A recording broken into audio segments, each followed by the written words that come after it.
9월 27일 주일 오전 일부 예배를 드리겠습니다. 385장 찬송입니다.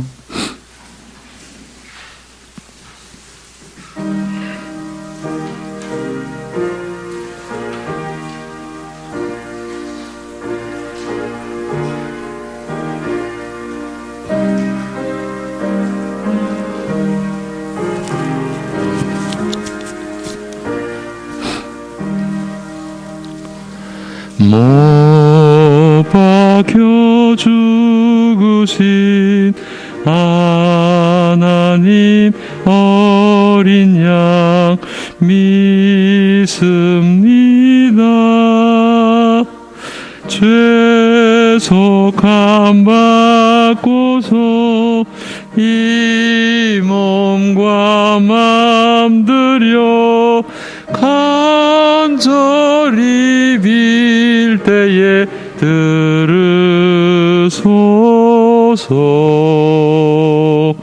풍성한 은혜로 약한 맘 도우사 열심 주고 날 대속했으니 주 사랑하는 맘 불같이 뜨겁게 하옵소서. 이 세상 어두워 길 찾지 못하니 인도하사 내 슬픈 눈물을 다 씻어주시고 그 밝은 빛으로 이끄소서.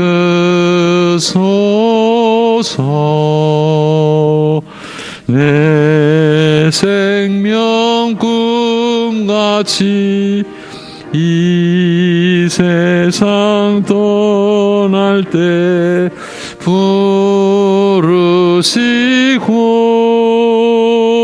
사랑을 베푸사 평안케 하시며 영생을 누리게 하옵소서.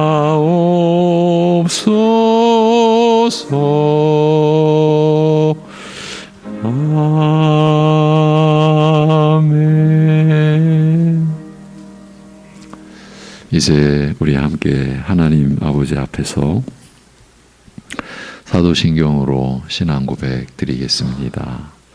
전능하사 천지를 만드신 하나님 아버지를 내가 믿사오며 그 외아들 우리 주 예수 그리스도를 믿사오니 이는 성령으로 잉태하사 동정녀 마리아에게 나시고 본디오 빌라도에게 고난을 받으사 십자가에 못 박혀 죽으시고 장사한 지 사흘 만에 죽은 자 가운데서 다시 살아나시며 하늘에 오르사 전능하신 하나님 우편에 앉아 계시다가 저리로서 산 자와 죽은 자를 심판하러 오시리라. 성령을 믿사오며 거룩한 공회와 성도가 서로 교통하는 것과 죄를 사하여 주시는 것과 몸이 다시 사는 것과 영원히 사는 것을 믿사옵나이다. 아멘.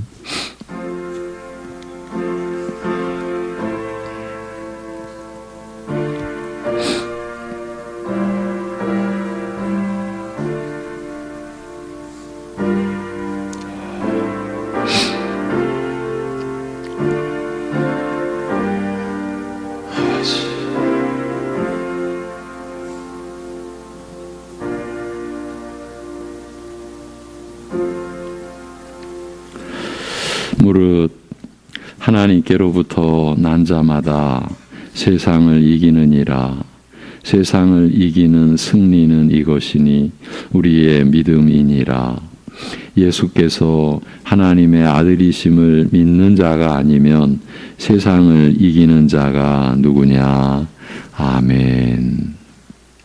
죄와 사망과 사탄의 권세로부터 노임받게 하여 주시고 하나님을 섬기는 삶을 허락해 주신 아버지 하나님, 그 영원하신 하나님의 작정을 따라 받은 은혜를 마음에 품고 우리 주 예수 그리스도의 이름을 의지하며 하나님께 예배 올려 드리오니 우리의 연약함을 긍휼히 여겨 주옵시고 예배하는 모든 심령들 가운데 주일의 안식의 풍성한 위로와 은혜와 소망이 임하는 복된 시간 되게 하여 주시옵소서. 예수님의 이름으로 기도합니다. 아멘. 함께 일어나셔서 73장 찬송 드립니다.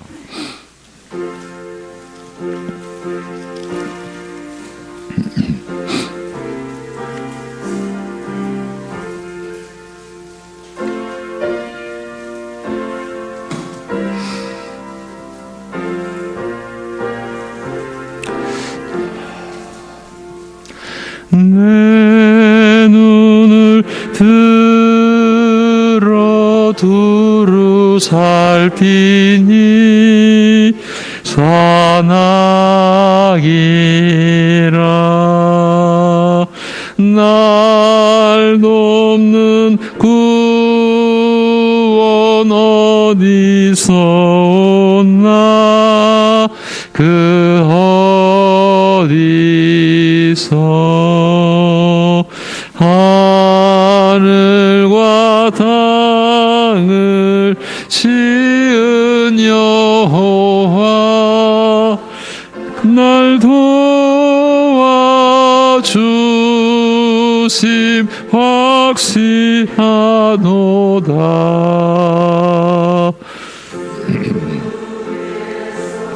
나의 가는 곳마다 지키시며 졸지도 않고 깨어 계셔서 늘 지키네.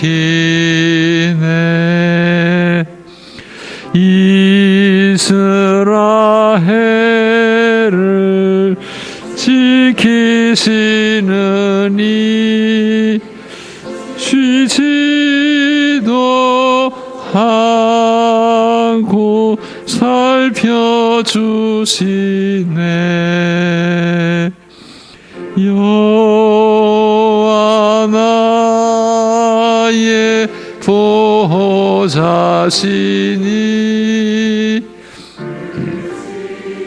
기며 오른팔 들어 보호하시고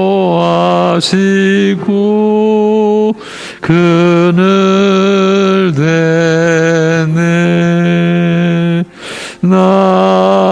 낮에는 내가 상치 못하며 또 밤에 달이 해지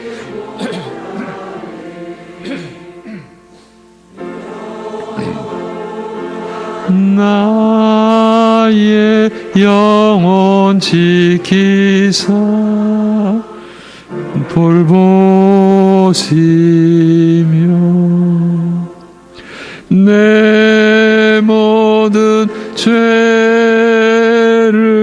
사해 주시고 늘 지키네.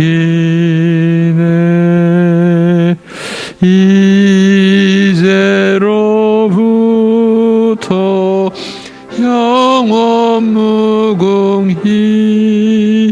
주 나의 주리 지켜주시리. 아멘.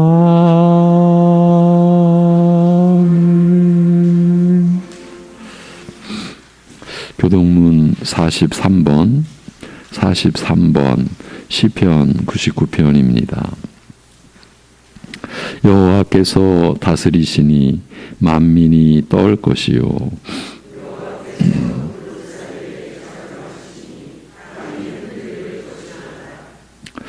시온에 계시는 여호와는 위대하시고 모든 민족보다 높으시도다.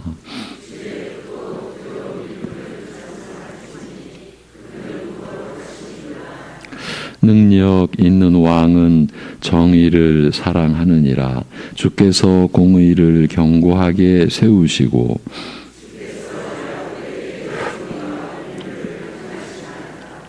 너희는 여호와 우리 하나님을 높여 그의 발등상 앞에서 경배할지어다. 그의 제사장들 중에는 모세와 아론이 있고 그의 이름을 부르는 자들 중에는 사무엘이 있도다.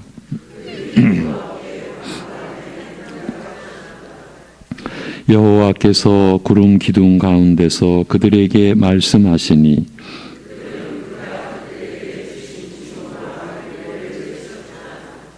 여호와 우리 하나님이여 주께서는 그들에게 응답하셨고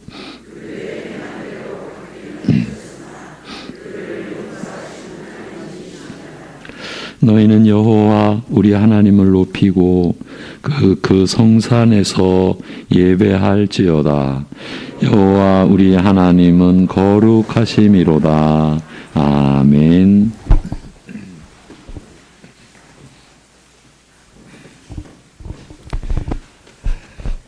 우리의 유일한 중보자 되신 예수 그리스도 안에서 우리를 자녀 삼아 주신 하나님 아버지, 그 한량없는 그 은혜를 의지하여 오직 예수 그리스도의 이름을 붙들고 성령 안에서 하나님을 예배드릴 수 있는 은혜 주심에 감사드립니다. 우리들이 또 한 주간을 살아가면서 또 우리들의 삶의 모습을 살펴볼 때에 최초의 사람인 아담과 하와가 하나님 앞에 그 범죄한, 그렇게 사단의 그 유혹에 속아 어쩌면 자신도 모르게 하나님과 같이 되어서 자신이 마치 기준이 되어서 선악을 분별할 줄 아는 그런 어리석은 착각과 무지와 안매함에 빠진 우리의 삶의 모습들이 또 너무나 삶의 구석구석 가운데 내가 기준이 되어서 판단하고 내가 기준이 되어서 분별하고 나의 유익과 나의 자기중심성을 따라서 하나님 말씀을 희석하며 나아갈 때 그 교리 가운데 삶 가운데 그렇게 타협하며 나아갈 때 많았음을 회개하며 나아갑니다. 하나님 아버지, 우리들이 오직 성경 말씀만을, 성령께서 우리에게 그 말씀의 깨달음을 은혜를 허락해 주셔서 하나님 말씀 가운데 더욱더 가까이 나아갈 수 있도록 도와주시고 오직 그 말씀을 불편하더라도 부담이 된더라도 유일한 기준으로 삼아서 그 말씀으로 우리의 삶을 개혁하고 우리의 교리에 있어서 삶에 있어서 성결한 삶으로 더욱더 나아갈 수 있도록 빚어져 나갈 수 있도록 인도하여 주옵소서. 이번 한 주 가운데서는 민족의 명절이 있습니다. 성도들의 오가는 그 발걸음을 안전하게 지켜 주옵시옵고 가족들과 친지들과의 그 교제 가운데서 주께서 주시는 사랑과 그 은혜를, 그 즐거움의 교제를 누릴 수 있도록 은혜 베풀어 주옵소서. 우리의 성품과 삶이 그 관계 가운데 예수 그리스도의 향기를 발할 수 있도록 은혜 베풀어 주옵소서. 이 시간 말씀 전하시는 목사님께 성령의 큰 권능과 영육 간의 강건함으로 함께하여 주옵소서. 오직 이 시간 가운데 우리들 진실함으로 주님을 경외함으로 예배 한 순서를 내 마음대로 자르고 내 마음대로 가볍게 여기는 것이 아니라 말씀과 기도와 찬송과 모든 시간 가운데 우리의 마음을 쏟아서 주일에 드려지는 이 예배 시간 가운데 오직 하나님의 영광을 바라보며 주님께 주시는 그 말씀을 바라며 우리의 온 마음 쏟아서 찬송 가사 한 소절 한 소절에 우리의 마음을 쏟고 기도함 가운데 오직 주의 이름을 바라보면서 우리의 마음을 담아서 기도를 올려드리고 우리의 그 말씀 선포되는 말씀 가운데서도 오직 하나님을 경외함으로 그 말씀을 온전한 하나님 말씀으로 받을 수 있도록, 그러함으로 삶의 예배 가운데서 이어져 나갈 수 있도록 그 말씀 희석하지 않고 어떻게 해서든지 성령 의지하여서 몸부림치고 삶으로 살아내고자 하는 그 분투함이 우리 삶 가운데 있을 수 있도록 인도하여 주옵소서. 감사드리며 우리 주 예수 그리스도의 이름으로 기도드리옵나이다. 아멘.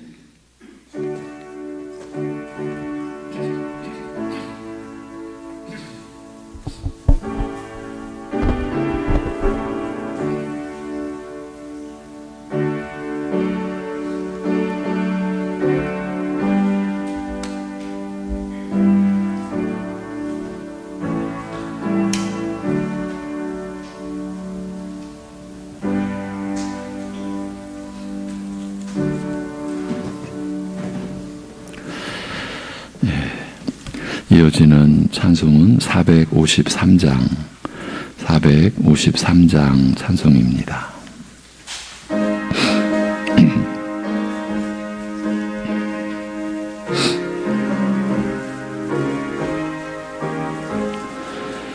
예수도 알기 원하네. 크고도 넓은 은혜와 대속해 주신 사랑을 간절히 알기 원하네. 내 평생의 소원, 내 평생의 소원, 대속해 주신 사랑을 간절히 알기 원하네. 성령이 스승되셔서 진리를 가르치시고 거룩한 뜻을 깨달아 예수를 알게 하소서. 내 평생의 소원, 내 평생의 소원, 대속해 주신 사랑을 간절히 알기 원하네. 성령의 감화 받아서 하나님 말씀 배우니 그 말씀 한 절 한 절이 내 맘에 교훈되도다. 내 평생의 소원, 내 평생의 소원, 대속해 주신 사랑을 간절히 알기 원하네. 계신 보좌는 영광에 둘려 있도다. 평화의 왕이 오시니 그 나라 왕성하도다. 내 평생의 소원, 내 평생의 소원, 대속해 주신 사랑을 간절히 알기 원하네. 아멘.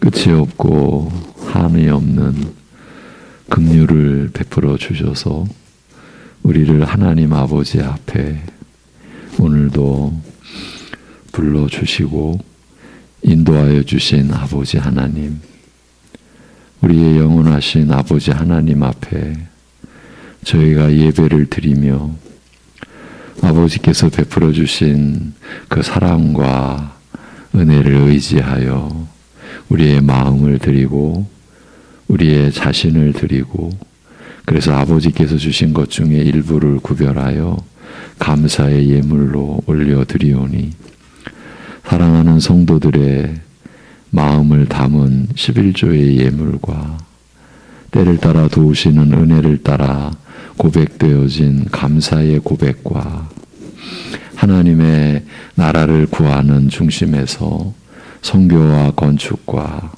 날마다 일용할 양식으로 영육간의 생명의 양식으로 우리를 채워주시는 하나님의 은혜를 따라 성미와 주일 예물을 올려드리는 하나님의 자녀된 성도들의 마음을, 그 사랑을, 그 고백을 받아 주시옵소서.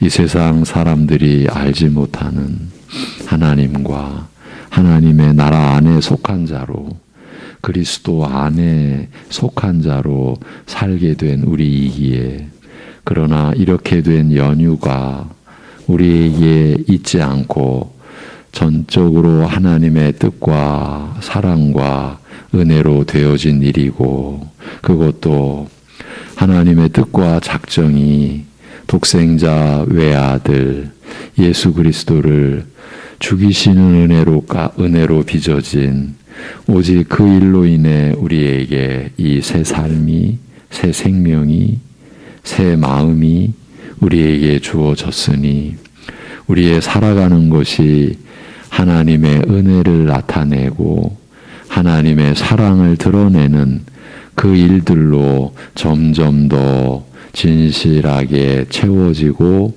그렇게 열매를 맺어가는 사랑하는 성도들의 생애 되게 하여 주시옵소서. 오늘도 우리를 살리시고 우리를 세우시고 우리를 인도하시는 진리의 말씀을 우리가 나눌 때에 이 말씀이 우리의 성정과 결코 맞을 수 없는, 편하게 조화를 이룰 수 없는, 참으로 땅에 있는 우리가 하늘의 진리를 받는 그 순간순간 오직 성령께서 우리 안에 이미 내주에 계신 하나님의 영, 주의 영, 성령께서 그 말씀이 우리의 심령과 마음과 영혼 속에 풀어지는, 그래서 받아들여지는, 나아가서 믿어지게 되고, 그 믿어진 말씀의 진리와 은혜가 사랑하는 성도들이 살아가는 그 자리에서 믿음으로 살 수 있는 힘과 지혜가 되게 하여 주시옵소서. 이 모든 것을 우리 주 예수 그리스도의 이름으로 기도하옵나이다. 아멘. 이제 베드로전서 4장 14절에서 19절 말씀 보시겠습니다. 베드로전서 4장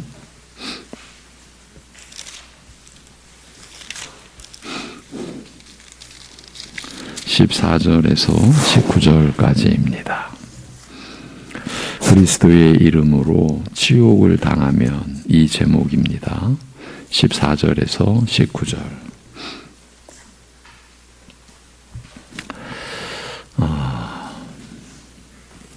너희가 그리스도의 이름으로 치욕을 당하면 복 있는 자로다. 영광의 영 곧 하나님의 영이 너희 위에 계심이라. 너희 중에 누구든지 살인이나 도둑질이나 악행이나 남의 일을 간섭하는 자로 고난을 받지 말려니와, 만일 그리스도인으로 고난을 받으면 부끄러워하지 말고 도리어 그 이름으로 하나님께 영광을 돌리라. 하나님의 집에서 심판을 시작할 때가 되었나니, 만일 우리에게 먼저 하면 하나님의 복음을 순종하지 아니하는 자들의 그 마지막은 어떠하며, 또 의인이 겨우 구원을 받으면 경건하지 아니한 자와 죄인은 어디에 서리요. 19절 우리 함께 읽겠습니다. 다 같이. 그러므로 하나님의 뜻대로 고난을 받는 자들은 또한 선을 행하는 가운데에 그 영혼을 미쁘신 창조주께 의탁할지어다. 아멘. 예, 네, 잠시.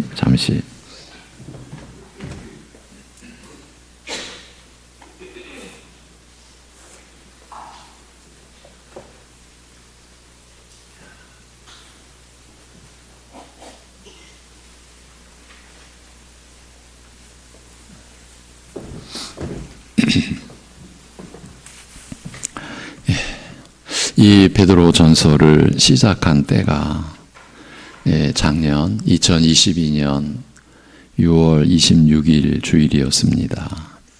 그 첫 시간에 이런 말씀을 드렸습니다. 베드로 사도가 이제 섬김의 일을 마치려 하면서 그의 육신의 생애를 마치려 하면서 그때까지 내내 전해온 복음의 대강을 요약하여 유언처럼 남기는 마지막 부탁과 권면이 베드로 전후서입니다.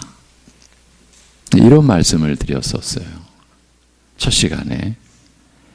우리 믿는 자들이 베드로 전후서를 통해서 위로를 받고 또한 소망을 품게 되는 그 깊은 힘을 느끼는 까닭은 자기 뜻을 버리고 자신을 택하시고 세우신 분이 이끄시는 대로 걸으면서 경험한 은혜의 깊이 때문일 것입니다. 특히 순교가 임박하였음을 직감하면서 교회를 향하여 드러낸 염려와 기대와 안타까움 등 목양자의 세심하면서도 간절한 심정은 우리 믿는 자들의 마음에 깊은 감동을 불러일으킵니다. 이렇게 말씀을 드렸습니다. 왜 이 내용을 들려드리느냐 하면 순교를 앞둔 사도 베드로가 이제 곧 끝나게 될 육신의 생애만을 의식하고 있었다면 지금까지 우리가 보았던 이 베드로전서의 말씀들, 특히 오늘 본문과 같은 내용들은 결코 기록하지 않았을 것입니다. 육신의 생애만을 그가 붙들고 있었다면 이런 말씀들은 기록할 수가 절대로 기록할 수 없었을 것입니다. 예, 그렇습니다. 신자의 삶은 지금 여기에서 끝나지 않습니다.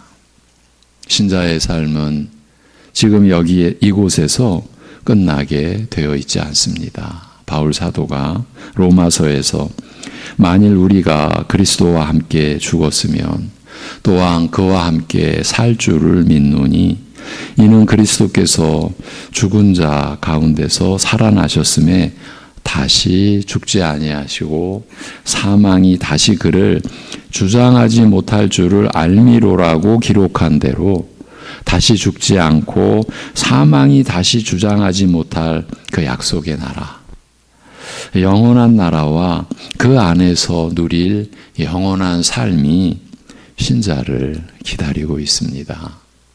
그 영원한 삶이 여러분을 기다리고 있습니다. 이런 의식, 이런 믿음을 갖지 않고서는 앞에서와 같이 오늘 본문 말씀도 보면서도 보지 못하고 들으면서도 듣지 못하는 것으로 끝나고 말 것입니다. 다시 말씀드리지만 베드로 사도와 같이 하나님과 그의 나라를 구하고 소망하는 믿음 없이는 오늘 본문도 우리에게는 그저 종교용 눈요기감 밖에는 되지 않을 것입니다. 하나님 앞에서 거룩한 자로 행세하기 위한 하나의 수단으로 말씀을 듣는 것에 불과하다는 말입니다. 한 분도 여기 계신 분들 가운데 한 분도 이렇게 되지 않기를 바라는 마음으로 말씀을 전하겠습니다. 각각 은사를 받은 대로 선한 청지기 같이 서로 섬기되 말씀으로 섬기는 일이면 자기의 말이 아닌 하나님의 말씀을 하는 것 같이, 그리고 어떤 섬김이든지 여러분 가정 안에서 가족이 함께 살아가는 것도 섬김이죠. 예. 왕 같은 제사장으로 서로 섬기는 거죠. 예.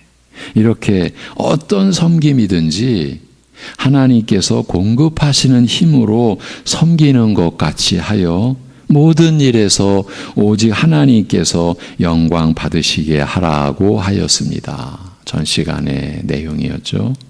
모든 일에서 비록 그것이 나에게서 또는 나를 통하여 이루어지는 일이라 할지라도 내가 드러나지 않고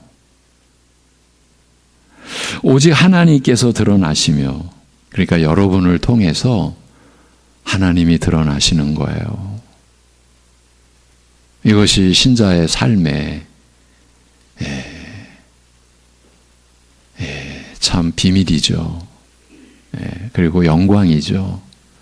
나 같은 것을 통해서 내가 드러나지 않고 하나님의 영광이 드러나게 하시는 거예요. 그렇게 내가 드러나지 않고 오직 하나님께서 드러나시며 나의 자랑이 아니라 오직 하나님의 영광이 드러나 하나님만 높임 받으시게 하라는 뜻입니다.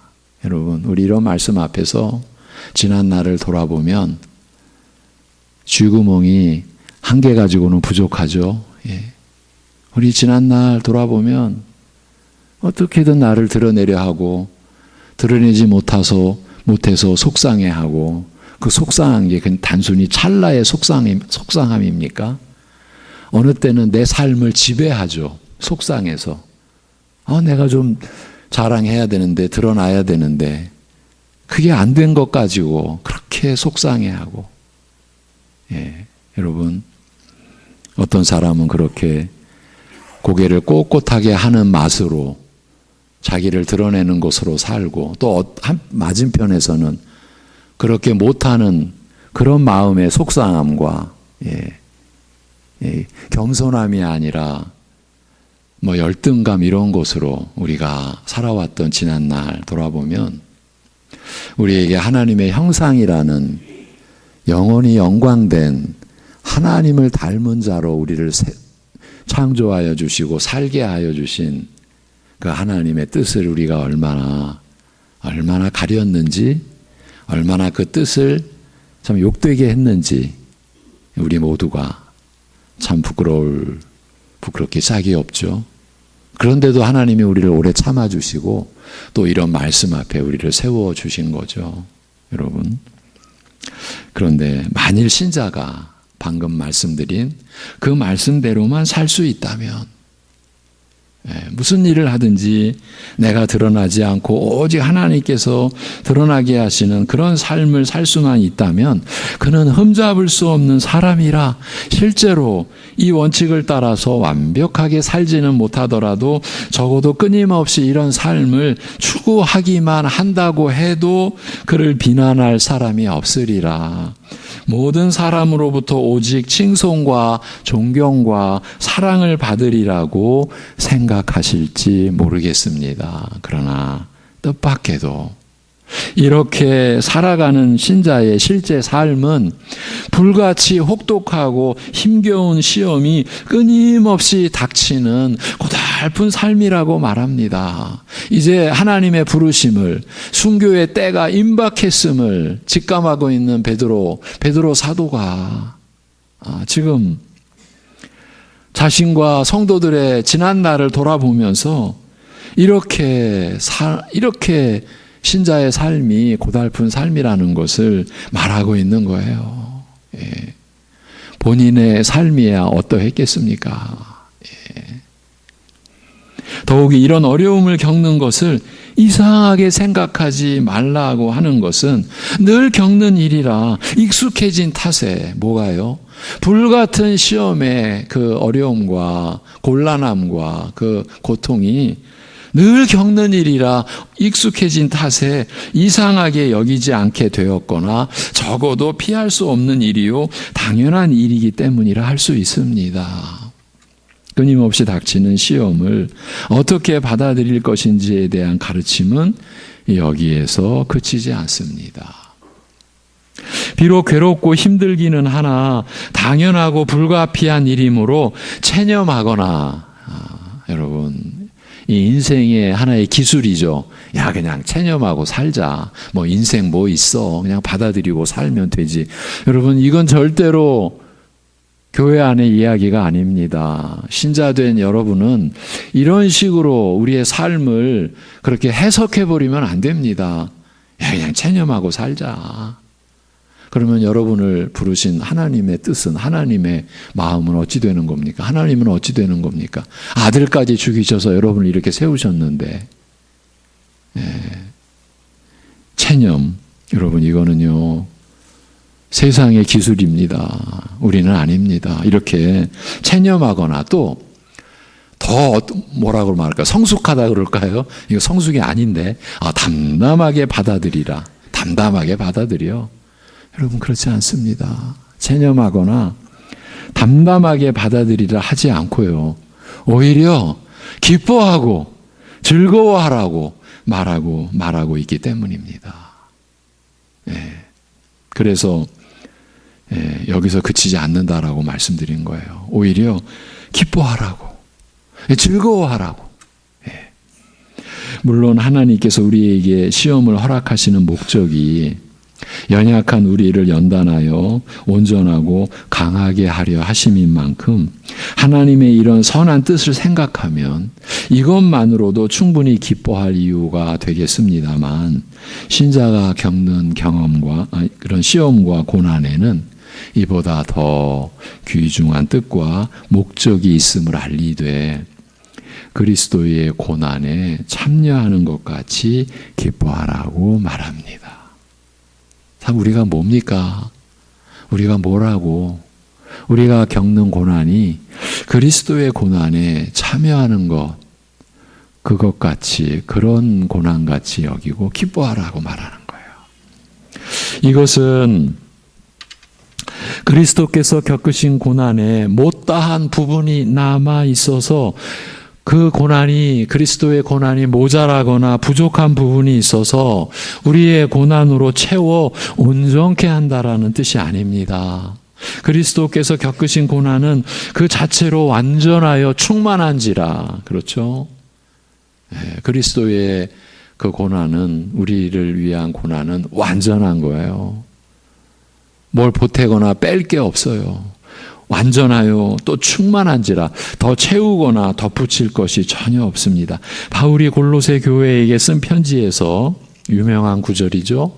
나는 이제 교회를 위하여 받는 괴로움을 기뻐하고 그리스도의 남은 고난을 그의 몸된 교회를 위하여 내 육체에 채우노라고 하였을 때, 그리스도께서 받으신 고난이 어딘가 불완전하거나 부족하여서 자신의 고난으로 채워 온전케 하라는 뜻으로 한 말이 아닙니다.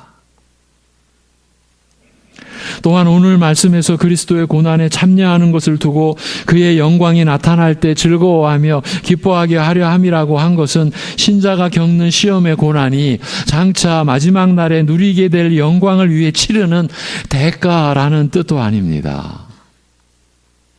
여러분, 교회 안에서 어쩌면 가장 조심해야 될 말이 대가라는 말이에요. 사단이, 이 마귀가 정말 교묘하게 교회 안에 심어주려고 하고 여러분의 믿음을 파괴하려고 하는 단어, 낱말 중에 이 대가라는 말이 있어요. 아, 내가 예배한 대가? 벌써 위험해진 거예요.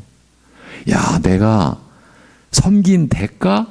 여러분, 이건 우리의 믿음이 깊이 병든 거예요. 자, 그러니까 신자가 겪는 시험의 고난이 장차 마지막 날에 누리게 될 영광을 위해 치르는 대가라는 뜻이 될 수가 없어요. 지금 그리스도와 함께 고난받음으로써 장차 그리스도의 영광에 함께 참여할 근거나 자격을 얻는다는 그런 뜻이 아니에요. 이런 내용이야말로 우리로서는 잊어서는 결코 혼동해서는 안 될 것들이에요. 하나님 나라 안에서 우리가 치를 대가는 없기 때문이에요. 왜? 그리스도께서 완전하게, 그리스도께서 여러분이 영원히 누리실 영원한 삶의 모든 것, 그 모든 것을 홀로 다 이루셨기 때문이에요. 여러분, 이것이 교회가 전하는 영광된 복음의 본질이에요. 그래서 우리가 값없이 받았기 때문에 교회와 신자는 이 복음을 세상에 값없이 전하는 거예요. 값없이 드리는 거예요. 값없이 주는 거예요. 어떤 대가 없이. 다만 그리스도의 고난에 참여하는 것이 마지막 날 그의 영광에 참여하는 것으로 이어질 것이라고 한 말씀이 암시하는 대로 신자가 그리스도를 믿음으로 그리스도와 연합하여 하나 된 것으로 인해 이것이 예수 믿는 그 비밀이에요. 우리가 예수를 믿는 그 시점에 하나님께서 이루신, 성령께서 여러분 안에서 이루신 일이 여러분을 그리스도와 연합되게, 우리가 그리스도를 믿음으로 그래서 그리스도와 연합되게 한 거예요. 하나 된 것이에요. 그것으로 인해, 그렇게 하나 된 것으로 인해 그리스도의 죽음과 부활, 그리스도의 고난과 영광에 참여하게 되는 것을 뜻합니다. 그리스도와 연합하여 그의 죽음과 부활에 하나 되는 더욱 깊고 광범위한 은혜의 한 부분인 것이에요. 지금 오늘 본문이 그 은혜의 한 부분, 그 깊고 광범위한 은혜의 한 부분을 또 우리에게 안내해 주고 있는 거예요. 그리스도와 함께 고난받는 것은 그와 함께 영광 받으려 함이라고 한 이 말씀, 로마서 8장 17절의 이 말씀은 그리스도와 함께 고난받는 것을 근거나 대가로, 그래서 그 그리스도와 함께 영광을 받게 된다라는 뜻이 아닙니다. 아, 영광을 받으려면 그 대가를 치러야 되는구나, 고난이 있어야 되는구나. 여러분, 절대 아니에요. 그런 뜻이 아닙니다. 다만 그리스도의 고난과 부활이 서로 뗄 수 없이, 그렇죠? 그리스도의 죽음과 부활이 서로 뗄 수 없이 연결된 만큼 어느 한 부분만 참여할 수는 없고 고난과 영광에 다 함께 다 같이 참여할 수밖에 없음을 알리는 말이에요. 함께 고난을 받는 즉 함께 영광을 받는 것이며, 고난에만 참여하고 영광에는 참여하지 않거나 영광에만 참여하고 고난에는 참여하지 않는 그런 일은 있을 수 없는 것이에요.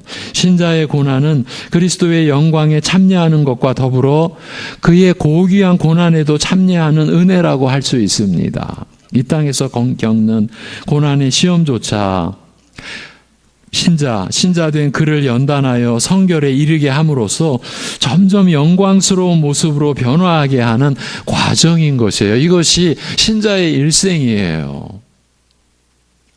하나님께서 영원히 이미 부르셨거든요. 영원한 기업이 여러분의 것으로 이미 확정되어 있어요.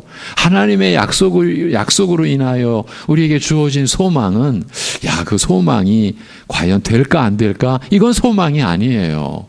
하나님 말씀인 기록된 소망은 이미 우리에게 확정됐는데 아직 손아귀에는 있지 않는 거예요. 우리가. 그래서 어떤 목사님이 이런 비유를 들었어요. 우리 어린아이가 풍선을 이렇게 불어서 끈을 매가지고 붙들고 있잖아요. 저 풍선은 하늘 위에 공중에 있어요. 그 어린아이는 끈으로 그 풍선을 붙잡고 있어요.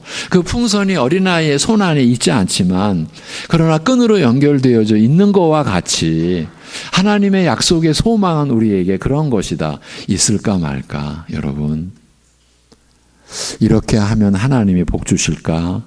그런 생각이 여러분의 마음속에 들면 기도하세요. 하나님을 시험하지 않게 해주세요. 이렇게 하면 하나님이 복 주실까? 저렇게 하면 하나님이 은혜 주실까? 사실은요, 그런 생각도 이미 어쩌면 마귀의 시험 속에 걸린 것이라고 할 수 있어요. 여러분은 이미 그리스도와 연합되신 분이에요.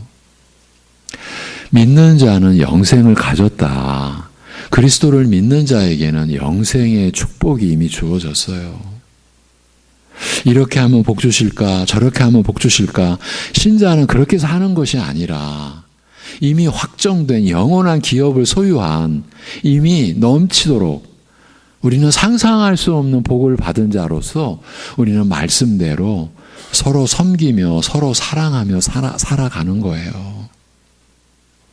곁들여서 말씀을 드린 거예요. 이렇게 이 땅에서 겪는 고난의 시험조차 우리를 연단하여 성결에 이르게 함으로써 점차 영광스러운 모습으로 변화하게 하는 과정, 이것이 신자의 일생이고 신자가 끊임없이 겪는 시험의 의미인 것이라 말씀하는 거예요. 신자에게 닥치는 고난에 감춰진 이런 은혜로운 뜻을 깨닫는다면 충분히 고난과 환난의 시험을 기뻐할 수 있을 것입니다. 오늘 본문 14절 같이 한번 읽습니다. 14절 시작. 너희가 그리스도의 이름으로 치욕을 당하면 복 있는 자로다. 영광의 영 곧 하나님의 영이 너희 위에 계심이라. 아멘. 불같이 혹독하여 견디기 힘든 시험의 고난이 그리스도의 고난과 영광에 참여하는 은혜로운 일의 한 부분이요 과정인 만큼 기뻐하고 즐거워하라고 하였습니다만, 오늘 말씀은 더 나아가서 그리스도의 이름으로 욕을 당하는 일이 사실은 복된 일임을 알리고 있어요. 그 고난 자체가 복되다라는 거예요.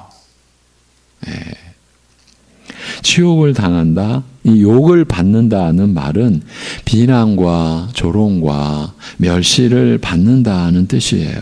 물론 신자라 하여도 여전히 육적 성품에서, 그러니까 부패한 성품에서 자유롭지 못하여 때로 실수하는 만큼 부끄러운 마음으로 비난과 멸시를 받는 일도 없지 않습니다만, 여기에서 말하는 비난과 조롱과 멸시는 신자 자신의 허물과 실수로 당하는 경우가 아니라 그리스도의 이름으로, 그러니까 신자로서 살아감으로써 당하는 특별한 경우임에 유의할 필요가 있습니다. 신자가 그리스도의 뜻을 따라 순종하거나 그리스도를 위하여 행하거나 살아가는 것 때문에 그리하여 이 일은 그리스도의 이름으로 행하는 일이라고 부를 만한 그런 일임에도 비난과 조롱과 멸시를 받는 경우를 말하는 것입니다.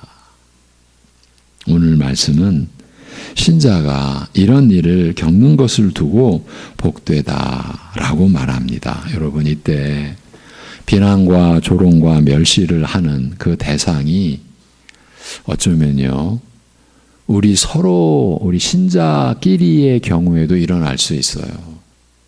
여러분들의 그 삶을 제가 전해 들을 때, 신자가 신자를 비난하고 조롱하고 멸시하는 경우도 있다라는 것을 제가 충분히 들을 수 있고 볼 수가 있어요.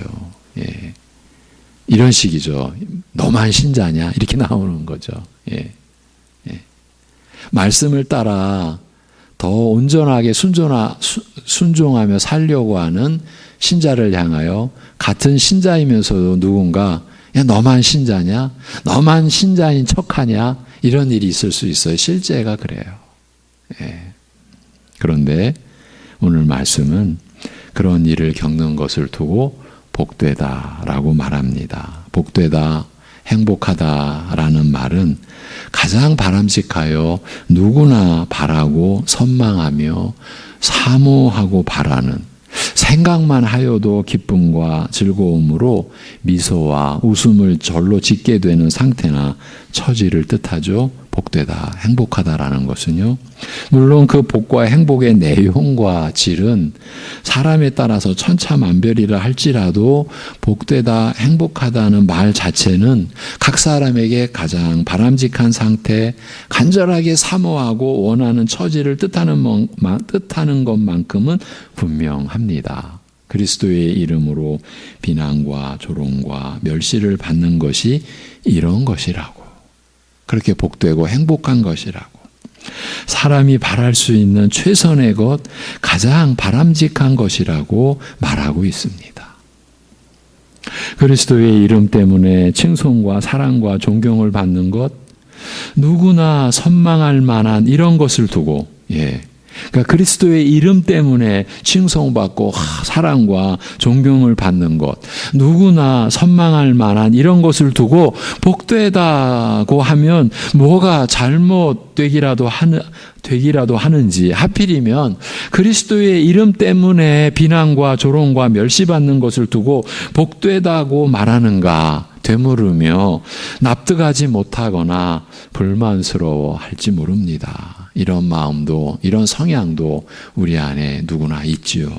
그러나 이와 같이 굳이 부정적인 일, 즉 그리스도의 이름 때문에 비난과 조롱과 멸시를 받는 것을 들어 복되고 행복한 처지라고, 가장 바람직하고 사모할 만한 것이라고 말한 데에는요, 이 귀중하고 복된 것이 제대로 평가받지 못하는 세상 현실을 일깨우고자 하는 뜻이 들어있지 않은가 여겨집니다. 말하자면 교회와 세상의 격차에 대하여, 여러분, 우리가 처음 신앙생활을 할 때보다 우리의 믿음이 이제 더 말씀에 의하여 분명해지고 그 믿음이 자라게 되면서 여러분이 현실에서 느끼는 것이잖아요.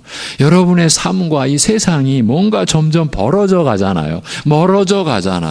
교회와 이 세상의 이 격차에 대하여, 이로 인해 서로 소통이 불가능한 장벽과 갈등과 반감에 대하여, 더 근본적으로는 복음의 은혜와 축복이 누구에게나 환영받는 것이 아니라 오직 하나님께서 그 마음을 열어주셔야 깨달아 믿을 수 있는 비밀임을 말하고자 하는 것이에요. 지금 베드로 사도가 이 내용을 우리에게 제시해주고 있는 거예요.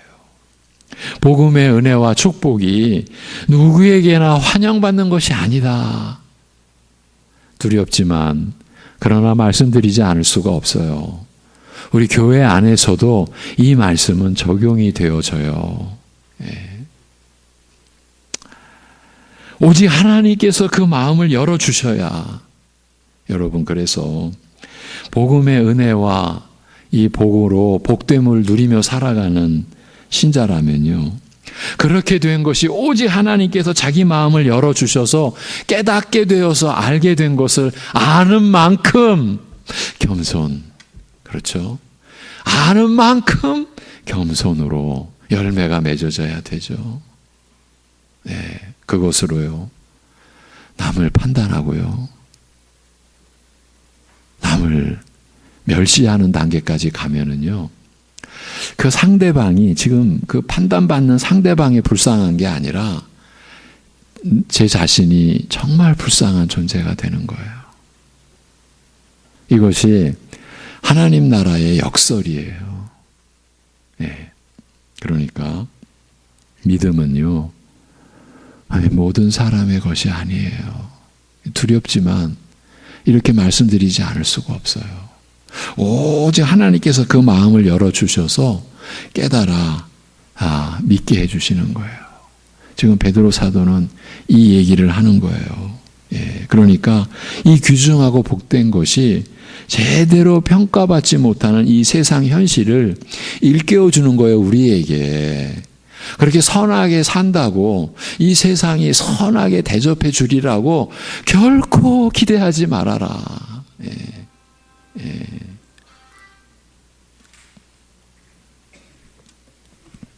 지난주 총회 회의 때도 이런 일이 있었어요.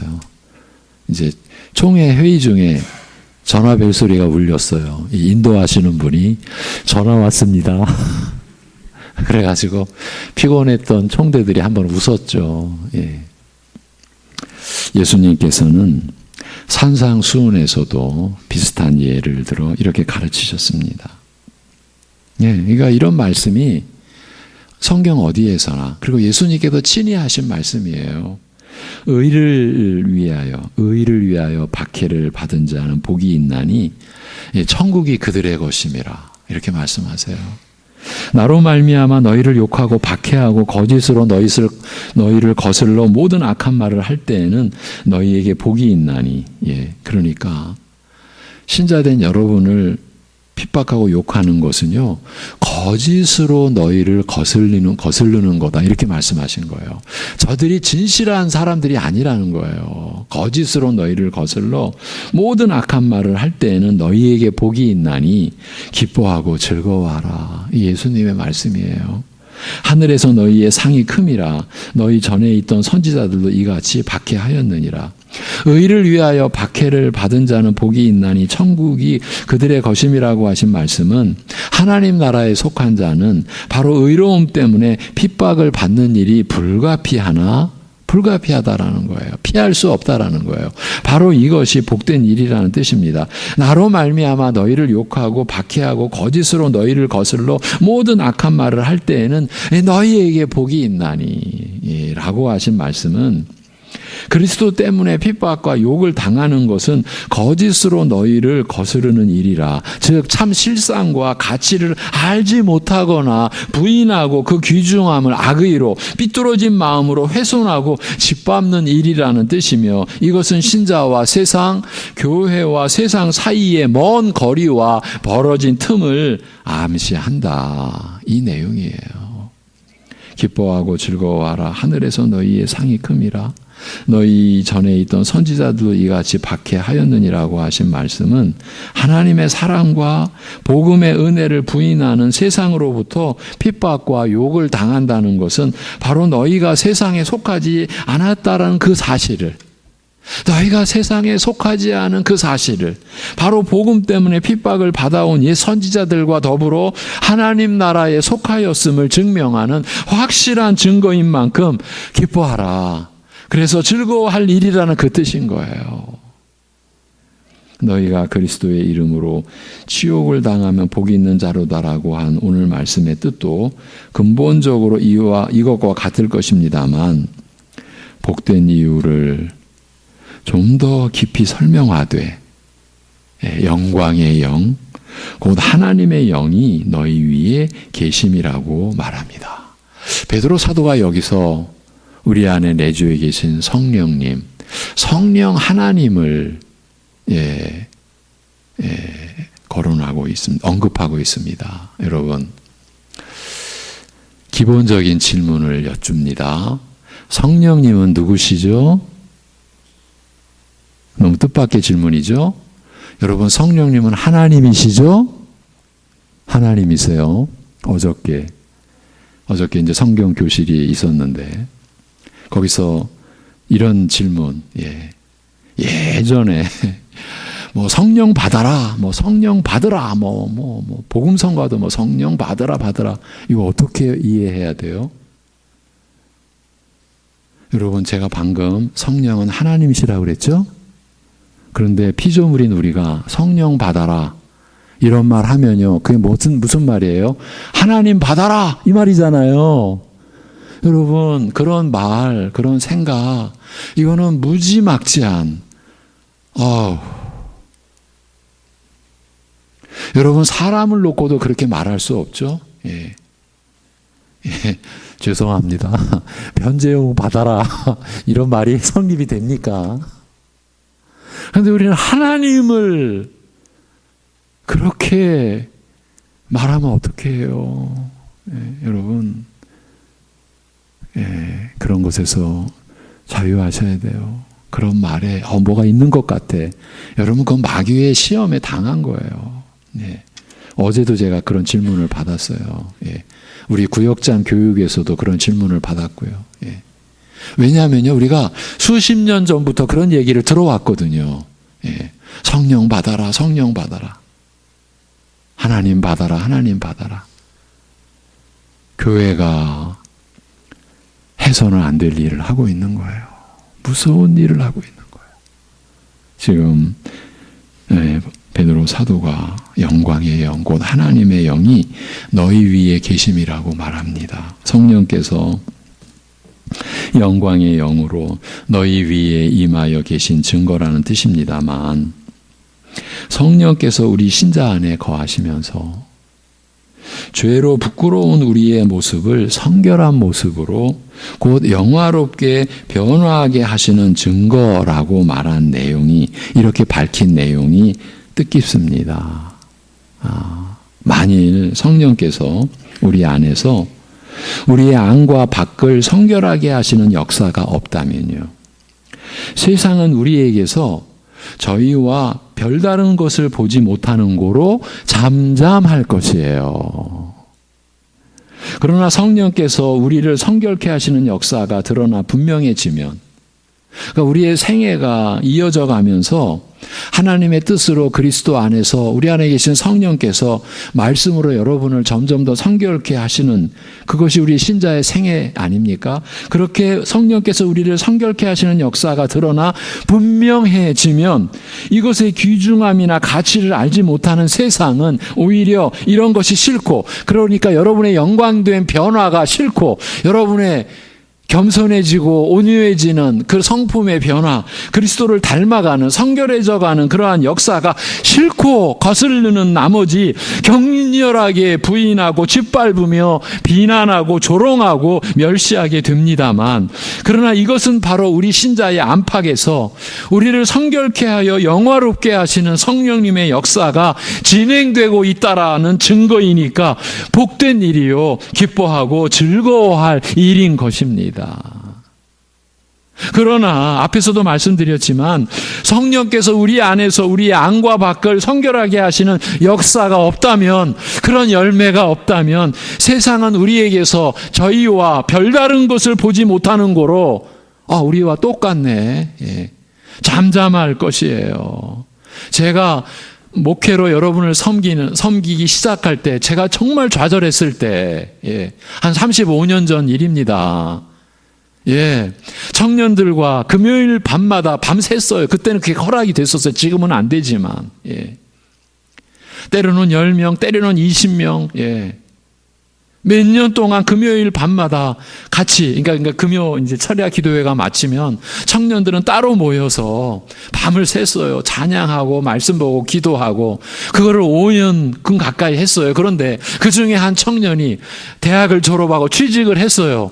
그 회사 오리엔테이션을 하고 와서 하는 첫 마디가 이 목회자를 좌절시켰어요. 어떻게 말했느냐 하면, 전사님, 뭐 교회나 세상이나 똑같던데요.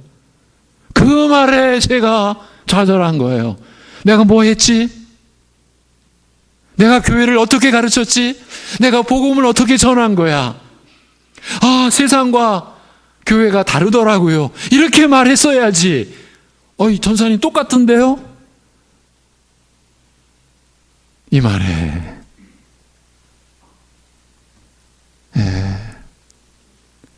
내가 청년들을 살린 게 아니라 죽여왔구나. 여러분, 15, 16절 같이 읽겠습니다. 15, 16절 시작.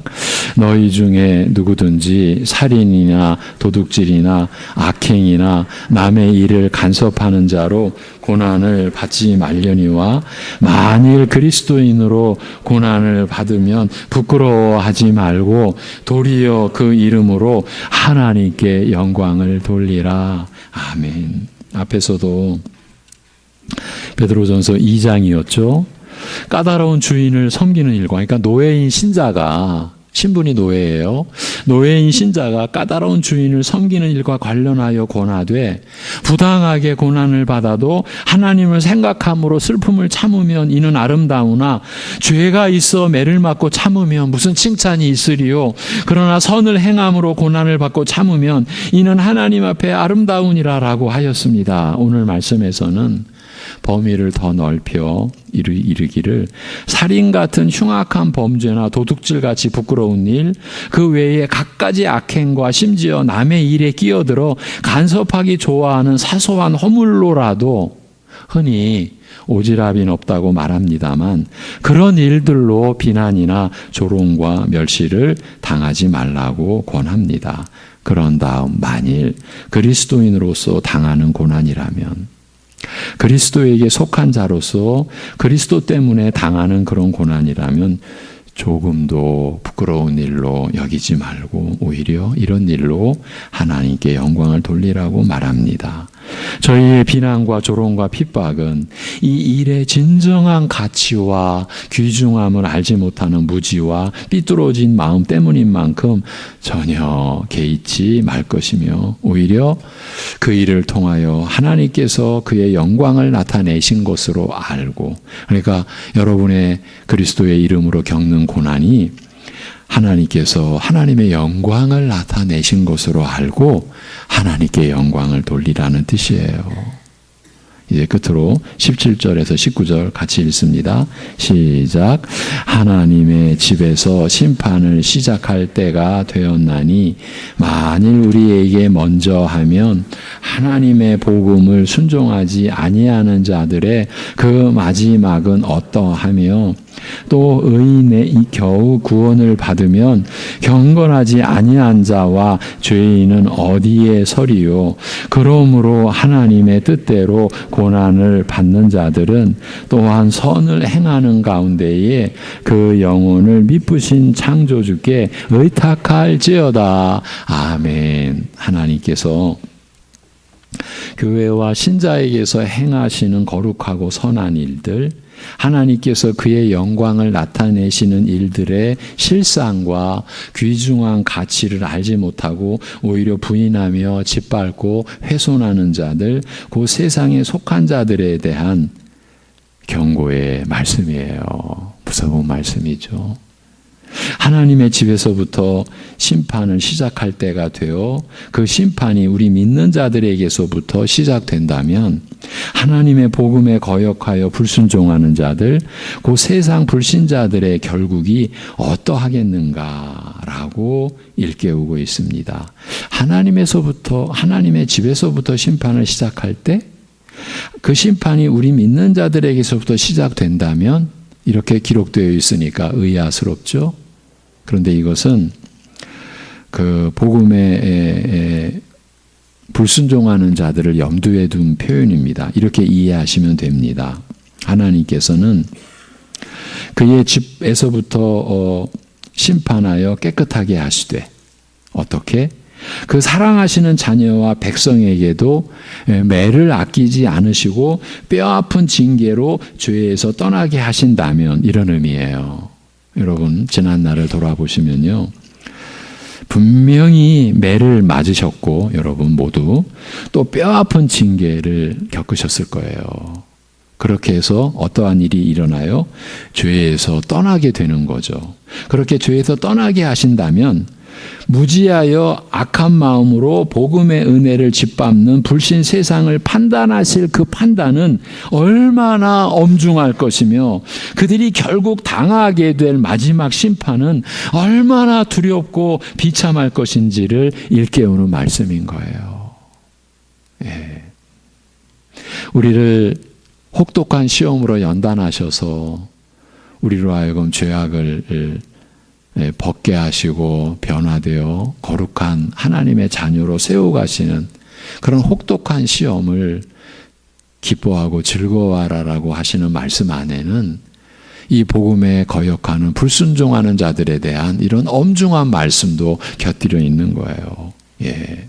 그렇게 사랑하는 자녀와 백성에게도 매를 아끼지 않으시고 뼈아픈 징계로 죄에서 떠나게 하신다면 복음의 은혜를 짓밟는 불신 세상, 그 세상을 판단하실 그 판단이 여러분 얼마나 엄중하시겠어요. 그리고 그들이 결국 당하게 될 마지막 심판이 얼마나 두렵고 비참한 것이겠어요. 이걸 일깨워주는 말씀인 거예요.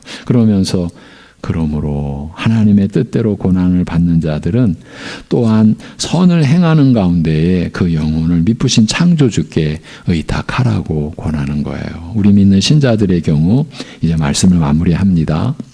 우리 믿는 신자들의 경우 그 마지막은 그리스도의 영광에 참여하는 복되고 은혜로운 것일 뿐 아니라 비록 이 땅에서 살아가는 동안 끊임없이 겪게 될 혹독한 불시험까지도 하나님의 선한 뜻을 따라 우리를 연단하여 성결케 하니 복된 것이며 기뻐하고 즐거워할 일임을 늘 마음에 새겨야 하는 것이에요. 여러분, 이 말씀이 성령님의 역사로 여러분의 마음에 새겨지시기를 기원드립니다.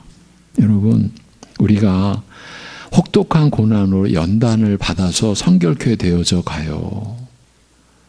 우리의 마음이 미움에서 사랑으로 변화되어져 가는 거예요. 여러분, 사랑의 법에 충만한 진리와 은혜에 우리 가운데는 이미 풍성히 경험하시며 살아가시는 분들도 계시고요. 아직은요, 사랑의 법에 이르지 못한 심령이 있을 수 있어요. 예. 그런데 혹독한 시험 속에서 하나님께서 우리를 이 사랑의 법, 생명의 성령의 법, 이 진리와 은혜 가운데로 우리를 계속 이끌어오고 가고 계시는 거예요. 이렇게 따라서 나의 실수와 허물로 인해 받는 부끄러운 고난이 아니라 하나님의 선하신 뜻을 따라 받는 고난이라면 힘겨운 고난으로 말미암아 원망과 불평에 빠져 악을 행하는 대신 혹독하여 견디기 어려운 고난의 시험을 겪으면서도 오직 선을 행하는 가운데, 선을 행하는 길에서 결코 벗어나지 말고, 여러분, 왜 나만 이래야 돼? 그런 마음도 마귀가 주는 시험이에요. 제가 이런 얘기도 한두 번 드린 게 아니에요. 교회 안에서 열심히 섬기던 어떤 분이 왜 나만 해? 이런 시험에 드셔서 그 아름다운 섬김의 자리를 떠나가시는 모습을 볼 때 목양자의 아픈 마음, 주님의 마음을 조금 느끼는 거죠. 주님은 얼마나 아파하실까. 그러지 마시고 선을 행하는 길에서 결코 벗어나지 말고 선한 길에 오히려 든든히 서서 자신의 영혼을 신실하신 하나님께 맡기고서 살아갈 것을 유언과 같은 이 말씀을 기록하면서 베드로 사도가 당부하고 있는 거예요. 때로는 하늘 아래 홀로인 것 같아 외롭고 막막한 때도 없지 않겠으나 이미 겪어오시기도 했었죠. 하늘 아래 홀로인 것 같아 외롭고 막막한 때도 없지 않겠으나 그런 때라도 오직 천지 만물을 지으시고 다스리시는 전능하신 하나님께, 연약한 나를 능히 붙드시고 도우실 하나님께, 우리의 아버지 하나님께, 나의 아버지 하나님께 맡기고서 살아가라. 신자는 이렇게 사는 것이다. 이 뜻을 밝혀준 말씀인 거예요. 여러분, 이것이 하늘로부터 우리에게 주어진 위로의 말씀, 소망의 말씀, 그리고 은혜의 말씀인 것이에요. 이 말씀이 여러분 각자에게, 여러분 모두에게, 여러분 성경에서 각각이라고 나올 때는요, 모두예요, 모두. 근데 모두인데 각각이에요. 여러분 각각 이 말씀이 오늘 주어지고 있어요. 기도하겠습니다. 하나님 아버지, 감사합니다. 이러한 말씀을 우리에게 내려주셔서 감사합니다. 성령께서, 우리 안에 계신 성령께서, 우리를 예수께서 그리스도이심을 믿게 해주신 성령께서 이 말씀도 우리 안에서 풀어지게 하시고, 딱딱한 말씀이 풀어져서 우리 사랑하는 성도들 각자의 믿음의 분량과 지혜의 분량대로 이해되어지고 받아들여지고, 그래서 그것이 믿음으로 화하고, 그래서 믿음 안에 간직되어진 말씀의 진리와 은혜가 되어서 바로 이러한 상황에 처했을 때 이러한 말씀이 사랑하는 성도들 속에서 역사하여서 그리하여 하나님께 영광을 돌리는 삶을 살아낼 수 있는, 살아가게 되는 그러한 삶이, 원망과 불평이 감사와 찬양으로 바뀌게 되는 그러한 삶의 그 자리에 여기 있는 우리 모든 성도들의 모든 성도들이 바로 그러한 자리에 거하는 그러한 역사가 일어나게 하여 주시옵소서. 민족의 명절을 맞아 어쩌면 마음이 더 분주하고 여러 가지 가족을 섬겨야 되고 어른을 섬겨야 되고 하는 많은 여러 가지 일들 속에서도 오직 우리의 모든 걸 주관해 주시고 다스리시는 우리 주님께, 아버지 하나님께 그럴수록 더욱 맡겨드리고, 그리고 오고 가는 길도 주님께서 지켜보호하여 주옵시고, 그 안에서 겪는 때로는 기쁜 일, 때로는 아픈 일도 있을 때에 그 모든 일을 주님께 맡기고, 그러한 자리에서도 우리가 그리스도의 사람, 그리스도의 이름으로 우리가 모든 것을 행하는 사람이라는 것을 겸손히 드러낼 수 있는 은혜를 내려 주시옵소서. 이러한 형편 속에 지금 병상에 있는, 가정에서 또 침상에 있는 참으로 매우 어렵고 힘든 하루하루 한순간 한순간, 호흡의 한순간 한순간도 어렵게 겪고 있는 우리 지체들이 있사오니 그들을 붙잡아 주시고 하나님의 사랑하는 자녀들의 그 고난의 그 하루하루를 주님께서 기억하여 주시고 눈동자같이 살펴주시고 그러한 고난 때문에 오히려 더 우리 주 예수 그리스도에게 가까이 나아가고 그리스도를 알아가는 역사가 일어나게 하여 주시옵소서. 이 모든 것을 주님께 맡겨 의탁하여 드리오며 주 예수 그리스도의 이름으로 기도하옵나이다. 아멘. 찬송합니다. 459장입니다. 459장.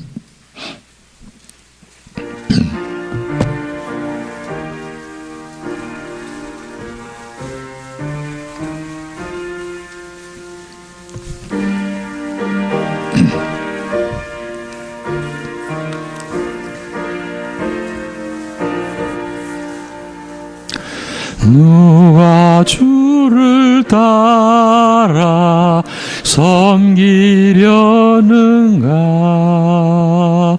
누가 죄를 떠나 주만 따를까? 누가 주를 섬겨 남을 구할까?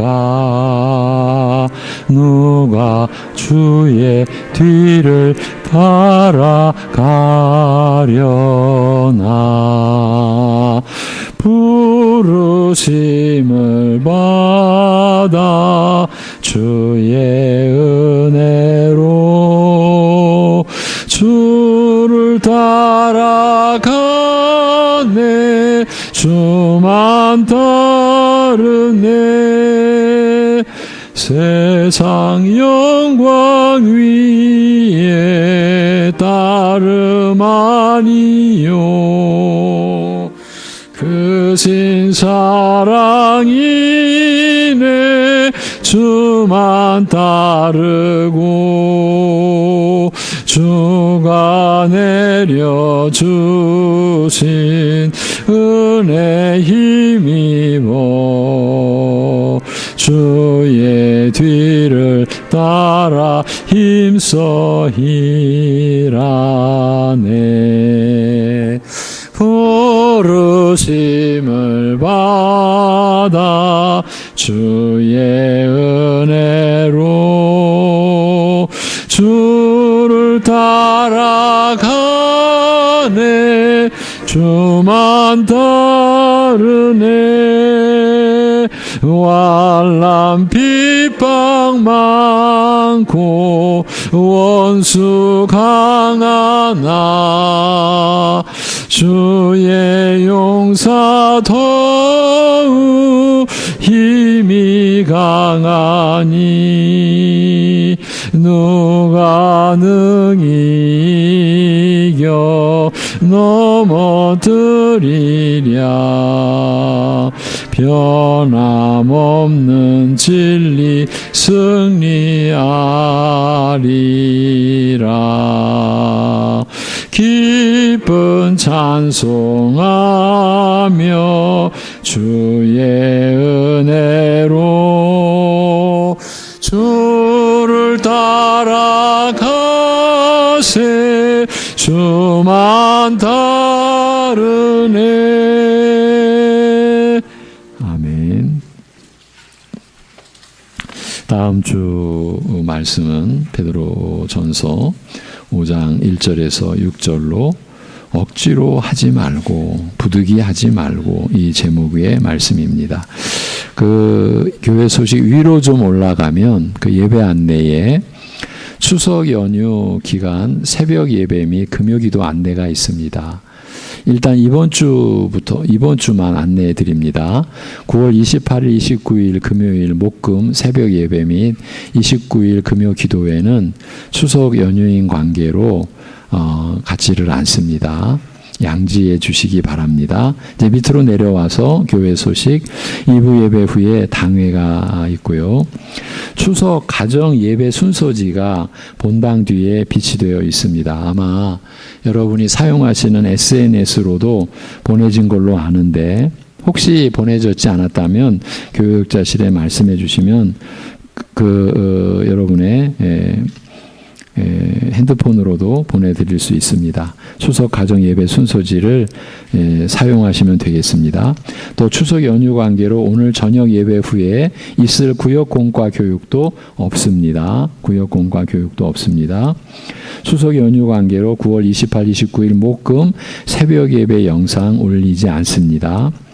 학습 세례 입교 유아 세례 신청서가 예배당 뒤에 준비되어 있으니 작성하셔서 교육자실에 신청 바랍니다. 평일에 구역 예배를 위하여 본당 및 교육관을 사용하기 원하시는 구역은 교육자실에 말씀해 주시면 고맙겠습니다. 예, 우리 엘가 여성 중창단에 이어서 남성 중창단도 오늘 주일 저녁 예배 때 다시 재개가 되는데 저녁 예배 때 찬양을 드리게 되는데 남성 중창단으로 섬기실 분들을 계속 모집하고 있습니다. 뒷면을 보시면 우리 문서 선교를 담당하는 우리 교단의 신문사입니다. 기독교 개혁 신보를 위해서 문서로서도 복음을 전하는 일에 힘쓰고 있는 개혁 신보를 위해 기도해 주시기 바랍니다. 진리 안에서 사랑의 역사하는 교회와 가정을 위해서 나라와 민족의 경계를 정하시는 하나님께 우리 주님 다시 오실 그날까지 우리 민족과 나라가 하나님의 사랑으로 지켜져서 하나님께 쓰임받는 나라와 민족이 되게 해달라고, 그리고 전 세계적으로 많은 어려움이 일어나고 있죠. 우리가 진실로 기도해야 될 때라고 생각합니다. 영육간의 연약한 교우들, 지금 이 주일에도 병원에 입원해 계신 우리 교우들이 계십니다.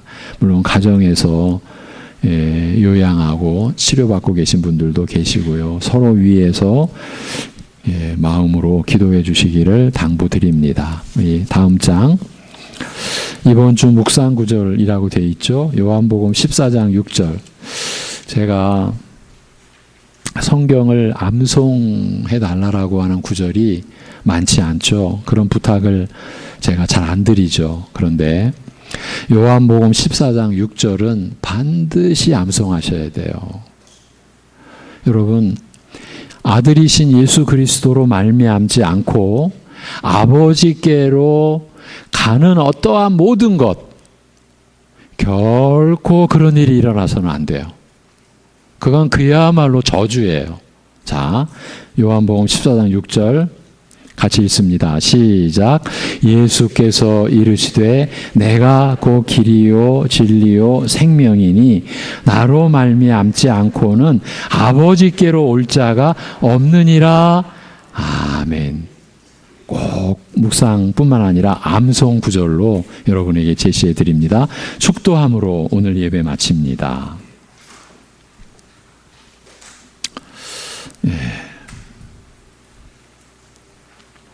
우리 주 예수 그리스도의 은혜와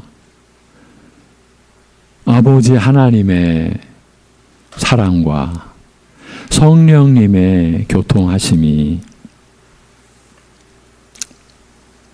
하나님의 사람, 하나님의 자녀로 세움받은 우리로서는 가히 바랄 수도 상상할 수도 없는 그 영원한 영광된 신분에 이미 우리를 불러 세워주신 그 은혜와 사랑과 성령의 인도하심을 따라 기쁘게 감사함으로 어떤 역경 속에서도 낙심치 않고 하나님 바라보고 있는 사랑하는 심령들과 그러한 심령 속에 임한 하나님 나라의 역사와 비밀과 그 믿음을 알고자 하는 이들 안에까지 영원토록 함께 하시기를 주님의 이름으로 축원하옵나이다. 아멘.